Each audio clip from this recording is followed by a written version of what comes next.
नमस्ते बच्चों। SLT tech and YouTube channel पर आप बच्चों पिछले 4 पार्ट्स में हम इस 14.3 की प्रश्नावली के 4 तक के सवालों को हल कर चुके हैं। यदि आपने वो वीडियो नहीं देखे हैं तो उनका लिंक आई बटन और डिस्क्रिप्शन में दिया हुआ है, वहाँ से आप उन वीडियो को देख सकते हैं। आज के इस वीडियो में हम प्रश्न संख्या 5 के सभी 7 पार्ट्स को हल करेंगे, तो वीडियो में आप लास्ट तक बने रहें और सवालों को अच्छी तरह से समझें। वीडियो शुरू करें उससे पहले आप इस वीडियो का लिंक अपने अन्य साथियों को भी शेयर कर दीजिए, जिससे उनको भी इसका लाभ मिल सके। और इस वीडियो को अंत तक देखकर इसको लाइक करें। और यदि अभी तक आपने हमारे इस YouTube चैनल को सब्सक्राइब नहीं किया है तो इस चैनल को सब्सक्राइब कर घंटे के ऑल बटन को ज़रूर प्रेस कर लें, ताकि प्रत्येक वीडियो की सूचना आपको मिलती रहे। तो चलिए अब शुरू करते हैं हमारी क्लास और हल करते हैं इस 5 के प्रश्न के एक एक पार्ट्स को।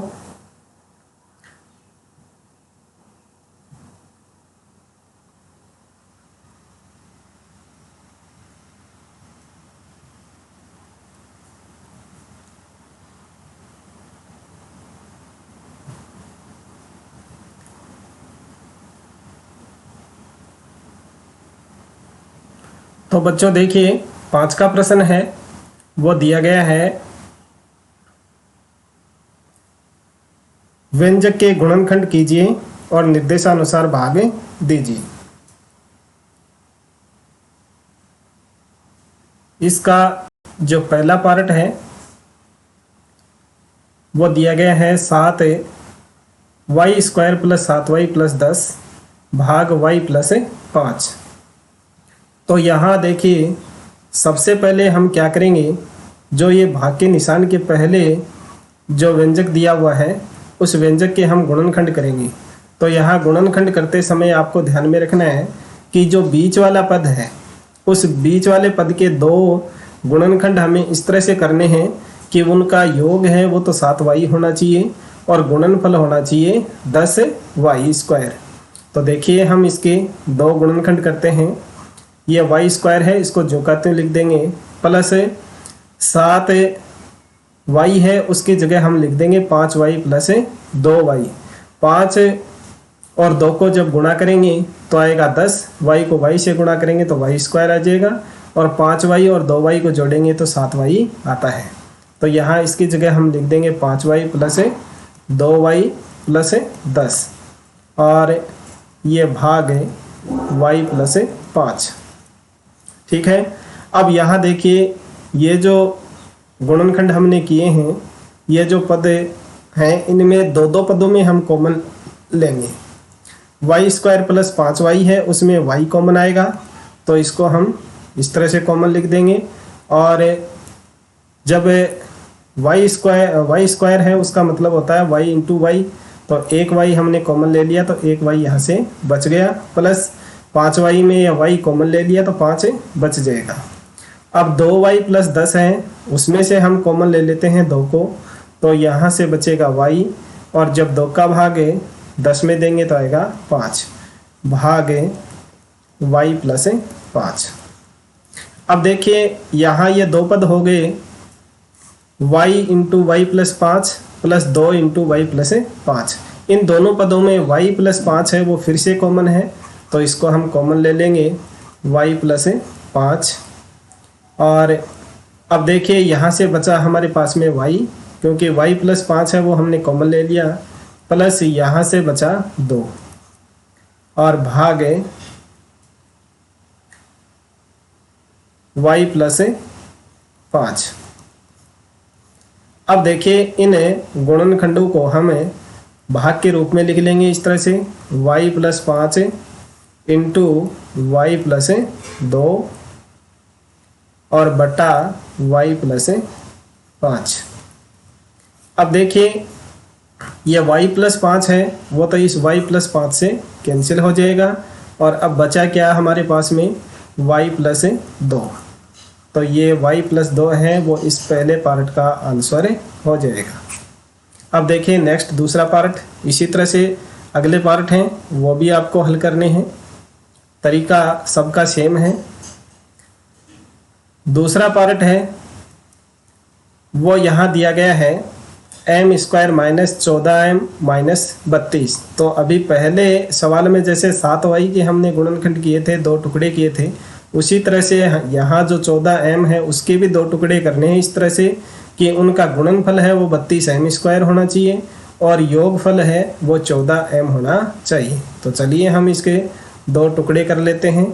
ये तो आ जाएगा m स्क्वायर माइनस, अब देखिए 16 दूनी 32 होता है, तो यहाँ 16m है वो तो हम ले लेंगे माइनस का और प्लस के ले लेंगे 2m। तो जब 16 में से 2 प्लस वाले कम कर देंगे तो 14m बच जाएगा, और जब 16 को प्लस और माइनस को गुणा करेंगे तो ये माइनस आ जाएगा, और 16 दूनी 32 और m को m से गुणा करेंगे m स्क्वायर माइनस 32 और भाग m प्लस 2 है उसको जो का त्यों रख देंगे।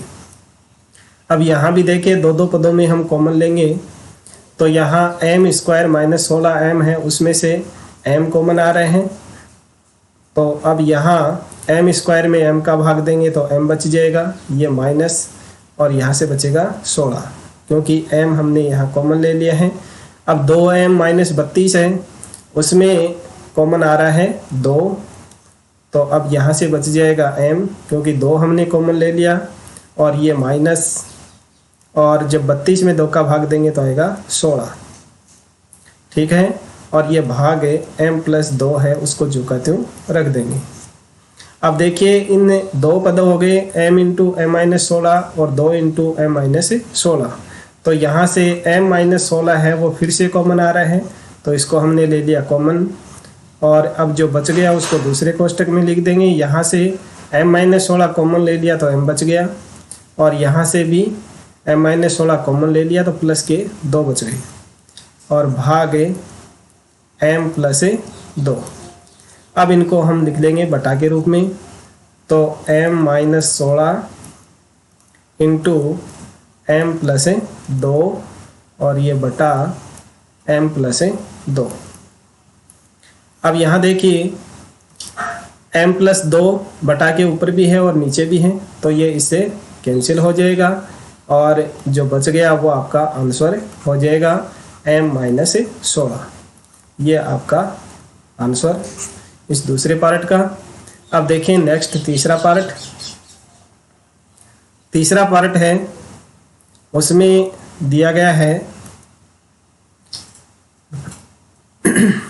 5p square minus 25p plus 20 भागे p माइनस 1। तो यहाँ भी आपको माइनस 25p है उसके 2 गुणनखंड करने हैं, उनका योग होना चाहिए 20 पंजे 100p स्क्वायर, यानी 20 और 5 का गुणनखंड करेंगे तो आएगा 100 और ये p स्क्वायर, और उन 2 गुणनखंडों का योग होना चाहिए माइनस का p। तो देखिए करते हैं इनके 2 टुकड़े इस तरह से, तो ये 5p स्क्वायर, और यहाँ देखिए हम रख देते हैं माइनस के 20p और माइनस का 5p और प्लस 20। तो देखिए यहाँ हम माइनस माइनस को गुणा करेंगे तो ये प्लस हो जाएगा, 20 पंजे 100 हो जाएगा, और p को p से गुणा करेंगे तो p स्क्वायर, और माइनस 20p और माइनस 5p को जोड़ेंगे तो माइनस 25p हो जाएगा, और ये भाग है p माइनस 1। अब यहाँ देखिए इनमें 2 पदों में हम कॉमन लेंगे, तो यहाँ जो पहले 2 पद हैं 5p स्क्वायर माइनस 20p, इनमें से p कॉमन आ जाएगा, और बचेगा यहाँ से ये 5 और ये p स्क्वायर में से एक p हमने कॉमन ले लिया, एक बच गया, माइनस ये 20 है वो जो के त्यों आ जाएंगे, और p हमने कॉमन ले लिया। अब यहाँ से लेंगे हम माइनस के 5 कॉमन, तो बच जाएगा p, और जब माइनस का भाग इस प्लस में देंगे तो ये माइनस का हो जाएगा, और 20 में 5 का भाग देंगे तो आ जाएगा 4।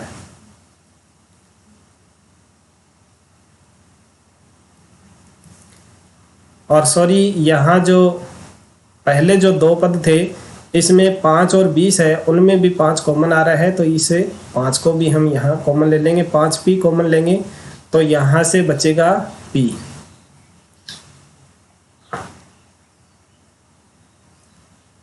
यहाँ से केवल है p है वो बचेगा, और यहाँ भी 4 बचेगा। ये थोड़ी सी ध्यान नहीं दिया हमने, ये p बचेगा, 5p यहाँ से कॉमन ले लिया तो p बचा, और ये p से p कैंसिल, और 20 में जब 5 का भाग देंगे तो आएगा 4। और अब ये भाग है p माइनस 1। अब देखिए ये दो पद हो गए, इनमें से p माइनस 4 है वो फिर से कॉमन है, तो इसको हम कॉमन ले लेंगे p माइनस 4 को। और अब यहाँ से p माइनस 4 कॉमन ले लिया तो बचा क्या 5p, और यहाँ से भी ये कॉमन आ गया तो माइनस के 5 बच गए, और भाग है p माइनस 1। अब हम इनको लिख देंगे बटा के रूप में, तो p minus 4 into 5 p minus 5 और बटा p माइनस 1।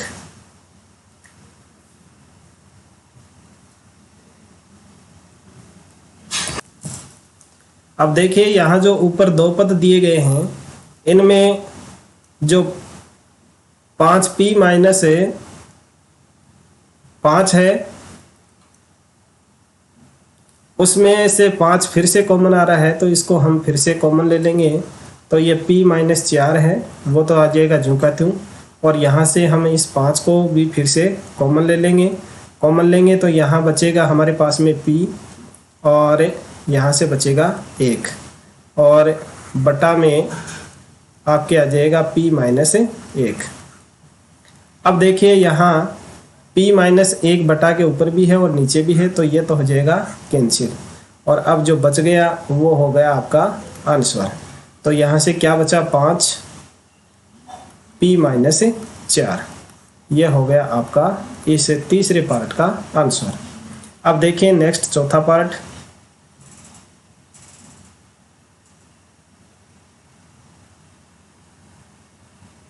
चौथा पार्ट है, उसमें दिया गया है 4yz into Z square plus 6z minus 16 भाग 2y इंटू जेड प्लस 8। तो यहाँ भी इस 6z है उसके दो टुकड़े करने हैं इस तरह से कि उनका गुणनफल होना चाहिए माइनस के 16z स्क्वायर और योगफल होना चाहिए प्लस के 6z। तो चलिए इनके गुणनखंड करते हैं। ये 4yz है उसको तो ज्यों का त्यों रख देते हैं, और ये जेड स्क्वायर प्लस अब 6z है उसकी जगह हम रख देते हैं 8 दूनी 16, तो यानी 8z है वो तो रखेंगे प्लस का, और माइनस के रखेंगे 2z और ये माइनस के 16, और भाग 2y इंटू जेड प्लस 8, ये त्यों रख देंगे। अब देखिए ये जेड स्क्वायर प्लस 8z है उसमें कॉमन लेंगे, और फिर माइनस 2z और माइनस 16 है उसमें से कॉमन लेंगे, तो ये आ गया 4yz। इसको तो इस तरह से लिख देंगे, और यहाँ से जो z कॉमन आ गया उसको लिख देंगे, और जो बच जाएगा उसको आप लिख दीजिए। यहाँ जेड स्क्वायर में से एक z कॉमन ले लिया तो एक z बच गया, z से z कैंसिल हो गया, ये 8 बच गया, और ये माइनस है यहाँ से 2 कॉमन आ जाएगा, तो ये हमने माइनस के 2 कॉमन ले लिए, और बच गया यहाँ से माइनस 2 कॉमन ले लिया तो जेड बच गया, माइनस में माइनस का भाग देंगे तो ये प्लस हो जाएगा, और 16 में 2 का भाग देंगे तो आएगा 8, और ये भाग 2yz प्लस 8। अब यहाँ देखिए कोष्टक के अंदर ये 2 पद हैं, z इंटू जेड प्लस 8 और माइनस 2 इंटू जेड प्लस 8। इनमें से जेड प्लस 8 फिर से कॉमन आ रहे हैं, तो इसको हम फिर से लिख देंगे। ये 4y प्लस जेड और ये लिख देंगे जेड प्लस 8 है, और अब जो बच जाएगा उसको अगले कोष्टक में लिख दीजिए। यहाँ से जेड प्लस 8 कॉमन आ गया तो जेड बच गया, और माइनस यहाँ से बच गया 2, और भाग 2y इंटू जेड प्लस 8।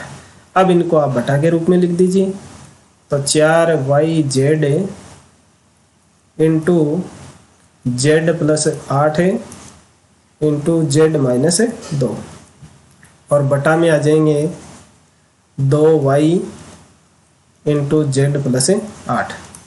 तो यहाँ देखिए जेड प्लस 8 बटा के ऊपर भी है और जेड प्लस 8 नीचे भी है, और ये मल्टीप्लाई हो रहे हैं इसलिए ये कैंसिल हो जाएंगे, और यहाँ से देखिए ये y है ये इस y से कैंसिल हो जाएगा, और 2 एकम 2 और 2 दूनी 4, तो ये आ गया 2। अब देखिए इनमें जो बच गया उसको लिख देंगे, वही आपका आंसर हो जाएगा। तो देखिए नीचे तो एक बचा है तो नीचे एक लिखने की आवश्यकता नहीं है।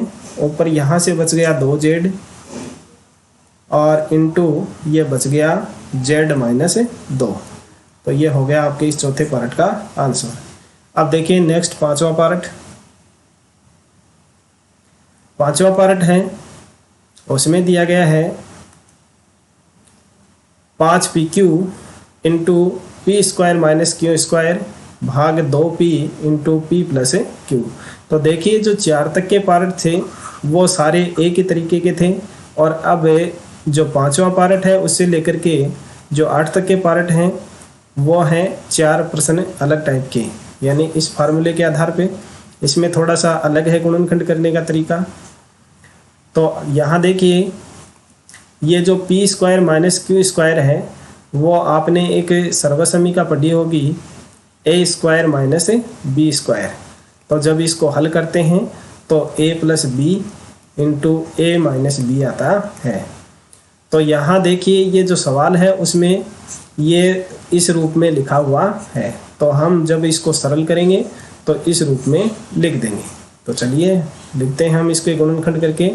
5pq into P minus Q, एक बार माइनस का लिखना है और एक बार प्लस का लिखना है, p प्लस क्यू, और भाग 2p into P plus Q. अब लिख दीजिए इनको बटा के रूप में। तो 5pq into P minus Q into P plus Q और बटा 2p into P plus Q, P plus Q. अब देखिए यहाँ बटा के ऊपर भी p प्लस क्यू दिया हुआ और नीचे भी दिया हुआ है, तो ये तो इससे कैंसिल हो जाएगा, और ये p है वो इस p से कैंसिल हो जाएगी। तो अब आपके पास में बचा क्या वो आप लिख दीजिए और वही आपका आंसर हो जाएगा। तो बटा के ऊपर है वो तो बचा आपके 5 और नीचे बचा 2, तो 5/2 q और इंटू पी माइनस क्यू, ये हो जाएगा आपके इस पांचवें पार्ट का आंसर। अब देखिए नेक्स्ट छठा पार्ट।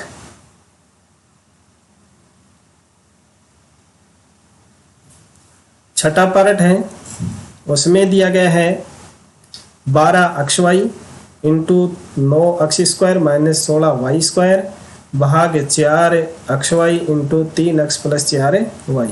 तो सेम उसी सर्वसमीका को काम में लेते हुए इनके दो गुणनखंड करने हैं। चलिए कर देते हैं हम। ये 12xy है उसको झुकाते रख देंगे, और यहाँ 9x स्क्वायर है तो इसका जब वर्गमूल लेंगे तो 9 का हो जाएगा 3 और x स्क्वायर का होगा x, तो 3x प्लस 4 चौके 16 यानी 4y, 16y स्क्वायर है इसका वर्गमूल हो जाएगा 4y। तो ये हमने एक बार प्लस का लिख दिया, अब एक बार इसको माइनस का भी लिख देना है, और भाग 4xy into 3x plus 4y। ये क्यों आया, इसके लिए आप चाहो तो यहाँ वो सर्वसमीका है वो लिख सकते हैं। ए स्क्वायर माइनस बी स्क्वायर बराबर है ए प्लस बी इंटू ए माइनस बी। ये सर्वसमीका आप यहाँ लिख दीजिए। और अब देखिए इनको बटा के रूप में लिख देते हैं। 12xy into 3x plus 4y into 3x minus 4y बटा 4xy into 3x plus 4y। अब यहाँ देखिए बटा के ऊपर 3x प्लस 4y दिया हुआ है, नीचे भी दिया हुआ है, तो ये तो इससे कैंसिल हो जाएगा, और ये xy इस xy से कैंसिल हो जाएगा, और 4 एकम 4 और 4 तिये 12। अब जो बच गया उसको आप लिख दीजिए, वही आपका आंसर हो जाएगा। तो ऊपर बचा 3 इंटू 3x माइनस 4y, ये हो गया आपके इस छठे पार्ट का आंसर। अब देखिए नेक्स्ट 7 का पार्ट। 7 का पार्ट है, उसमें दिया गया है 39y³ इंटू 50y² माइनस 98 भाग 26y² इंटू 5y प्लस 7। तो सबसे पहले देखिए ये वर्ग संख्याएं नहीं है कोष्टक के अंदर वाली, तो इनको वर्ग संख्या बनाने के लिए सबसे पहले इनमें जो कॉमन आ रहा है उस कॉमन को कॉमन लेंगे और फिर बाद में सरल करेंगे। तो ये 39y³ है, उसको आप जो का त्यों रख दीजिए, और 50 और 98 है, उसमें 2 कॉमन है, तो ये 2 कॉमन हमने ले लिया। और अब जब 2 का भाग इसमें देंगे तो आएगा 25y² माइनस, और 98 में 2 का भाग देंगे तो आएगा 49। तो अब ये वर्ग संख्याएं बन गई।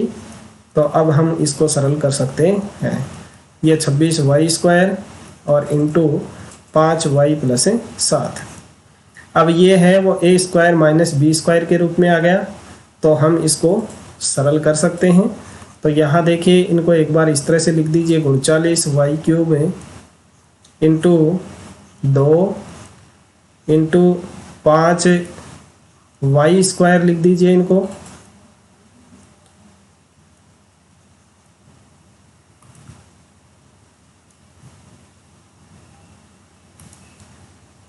y² और माइनस यहाँ लिख दीजिए आप 7 का वर्ग। ठीक है, इनको आप चाहो तो कोष्टक में बंद कर सकते हैं, और भाग 26y² इंटू 5y प्लस 7।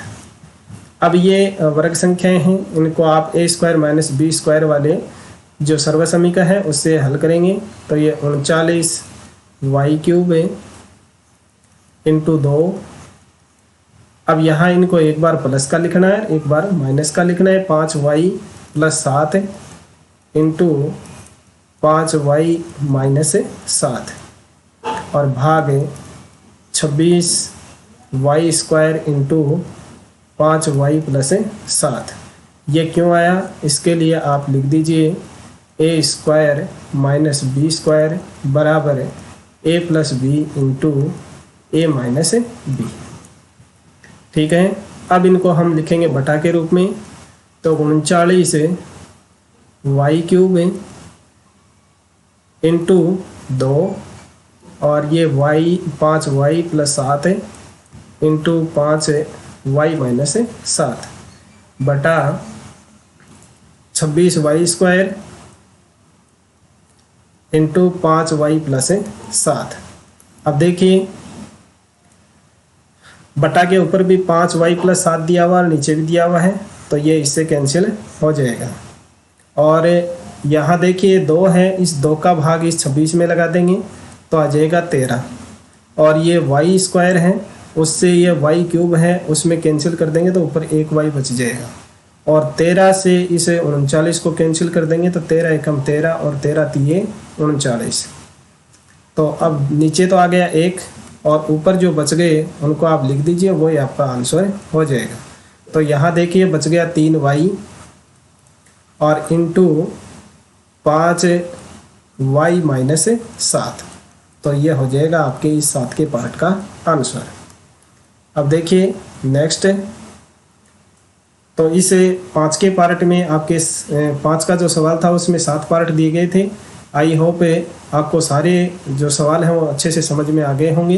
तो वीडियो यदि आपको पसंद आया है तो इस वीडियो को कर दीजिए लाइक, और अपने अन्य साथी हैं उनको भी इस वीडियो को लिंक है वो शेयर कर दीजिए, जिससे उनको भी इसका लाभ मिल सके। मिलते हैं नेक्स्ट सेशन में अगली प्रश्नावली के सवालों को हल करने के लिए। तब तक SLT tech and YouTube channel पर बने रहने के लिए आप सभी का धन्यवाद। Thank you.